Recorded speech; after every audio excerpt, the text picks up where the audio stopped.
Buenas tardes y bienvenidos al Prisma Social. Para los que no nos conozcan, somos Cristina y Marta.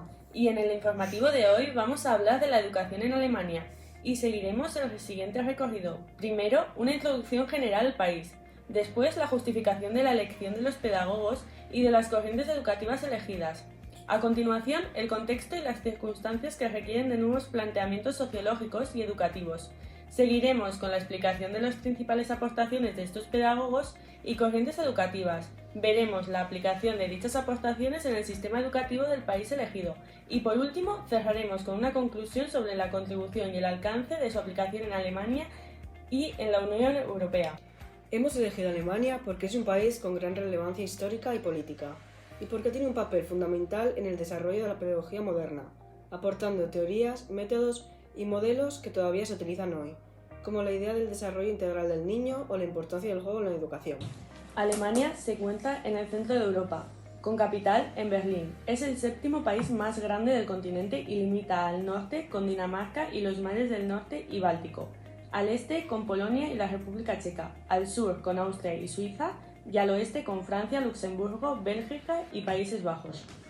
Tiene alrededor de 84 millones de habitantes con una alta densidad de población y casi un 19% de personas inmigrantes, lo que hace que sea una sociedad diversa y multicultural. En el ámbito cultural, Alemania cuenta con bailes tradicionales como la polka, el vals o el Jusplatter, con una gastronomía típica como la Kartoffelsalat, los Spätzle o la tarta salva negra, y con celebraciones muy populares como el Carnaval, la Pascua, el Oktoberfest, la Navidad y el Día de la Unidad Alemana. Religiosamente, el cristianismo es la religión mayoritaria, con presencia de católicos, protestantes y ortodoxos, y el islam es la segunda religión más relevante gracias a la inmigración. Políticamente, la República Federal de Alemania es un Estado federal organizado como democracia parlamentaria, con separación de poderes entre el legislativo, el ejecutivo y el judicial. Para comprender mejor la educación en Alemania, hemos seleccionado 4 pedagogos y sus corrientes educativas, porque cada uno representa una pieza clave del sistema educativo. En primer lugar, Karl Wilhelm von Humboldt. Es difícil el nombre, ¿eh? Sí, pero ha salido, ¿eh? El arquitecto se asocia al sistema educativo moderno, a la jerarquía entre la escuela elemental, escuela o instituto y universidad, y a una teoría de la educación orientada a la institución que se fundamenta con el concepto de Bildung. En segundo lugar, Friedrich Wilhelm August Froebel, el jardinero, se centra en la educación infantil, introduce una gran innovación con el Kindergarten, recibe la influencia de Pestalozzi y se sitúa como eje central al juego y el rol de la madre en la educación del niño. En tercer lugar, Johann Friedrich Helmberg, el científico, que desarrolla la pedagogía científica con una base dual formada por la ética, que define los fines educativos, y la psicología, que proporciona los medios para alcanzarlos. Y por último, Wolfgang Klafki, el crítico, trabaja en las ciencias de la educación contemporánea, elabora una didáctica teórico-formativa y pone el foco en el análisis crítico y en la relación entre educación y democracia.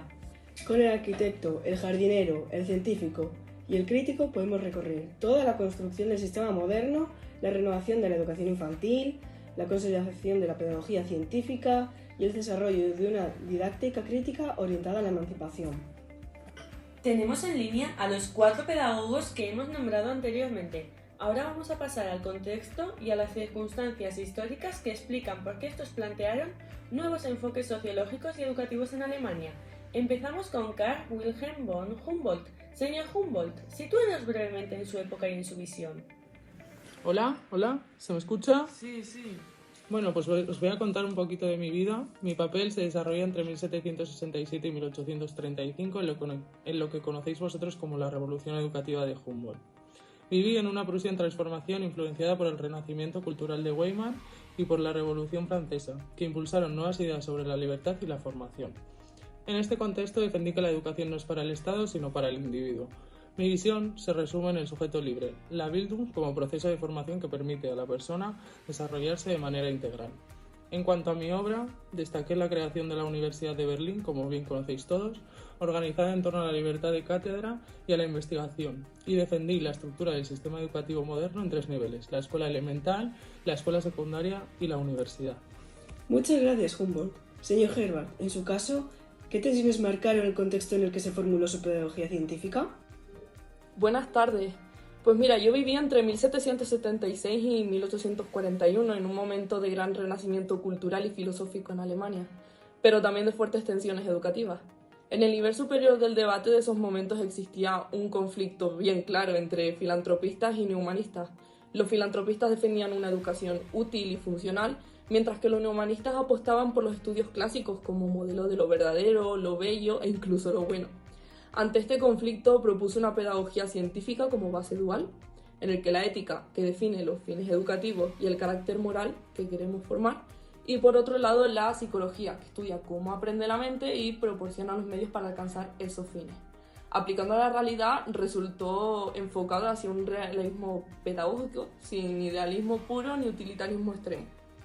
En el nivel inferior de este debate se encuentra la realidad escolar, que esto plasmó en el hito de la fundación del Seminario Pedagógico en 1809, que permitió la profesionalización del docente y enseñó de forma sistemática a enseñar.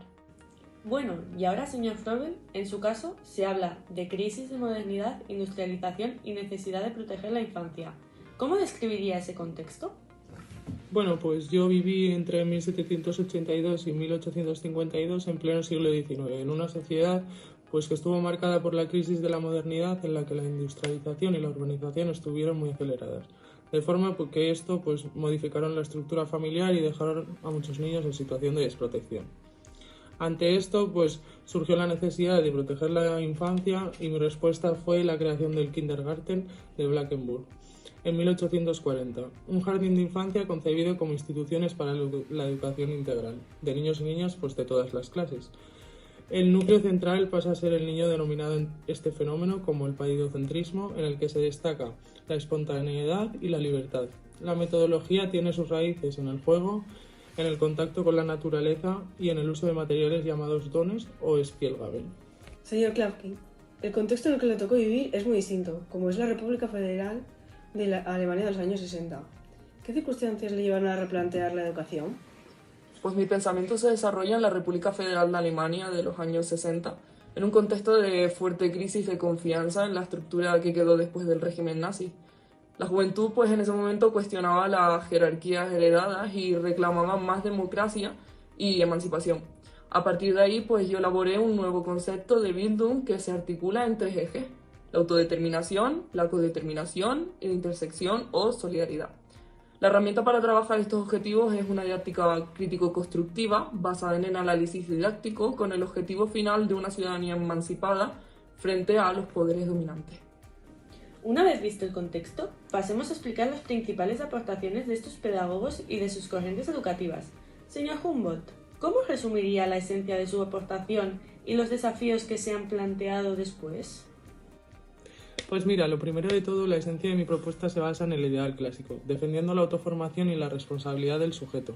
Debemos tener claro que el origen está en las artes liberales y la meta es la unión entre el individuo y el mundo, lo que ha marcado una tradición educativa muy importante en Alemania. Más tarde aparece el conflicto con el proceso de Bolonia. La estandarización en grado, máster y doctorado ha contribuido a construir una Europa del conocimiento, pero también ha generado la amenaza de convertir la universidad en un negocio, enfrentando la estandarización con el cultivo de la mente, lo que crea una gran tensión. Por último, la respuesta en la era digital exige pensamiento crítico. Bildung se convirtió en una herramienta para repensar la pedagogía ante el algoritmo. No se trata solo de utilidad monetaria, sino de supervivencia. Es una llamada a la adaptación y a la reflexión profunda frente a la digitalización. Señor Herbert, en su caso se habla de arquitectos, de un motor basado en 5 pasos formales y de un resultado con luces y sombras. ¿Podrías explicarnos? Pues comencemos hablando acerca de los arquitectos, quienes fueron Schiller y Rein en el Seminario de Jena, quienes protagonizaron el giro radical, en el que transformaron pues, la filosofía pedagógica en una auténtica tecnología escolar.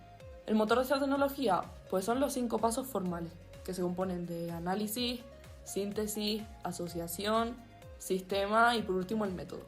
Su objetivo es eliminar la improvisación de la práctica docente y proporcionar seguridad metódica al profesorado. El resultado tiene pues una doble cara, se podría decir.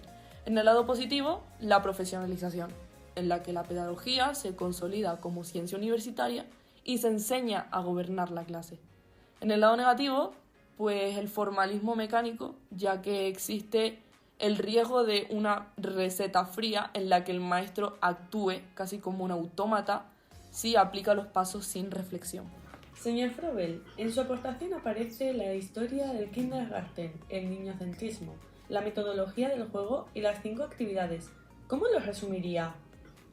En la historia de la educación infantil, el hito es la fundación del kindergarten en 1840. Supuso una gran innovación basada en fundamentos psicoeducativos y filosóficos y se convirtió en el origen de muchas ideas de la escuela nueva.